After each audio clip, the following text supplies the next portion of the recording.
Bismillahir Rahmanir Rahim. In the name of Allah, the entirely merciful, the especially merciful.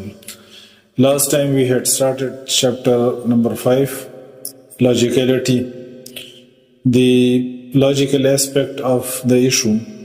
We had discussed few basic points and we had discussed translation of the first verse quoted in this chapter. Verse number 190 of chapter 3 of the Holy Quran.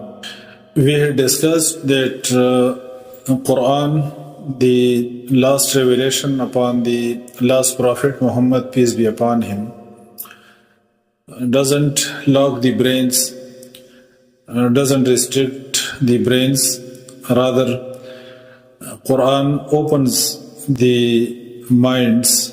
Quran invites us to contemplate in the creation.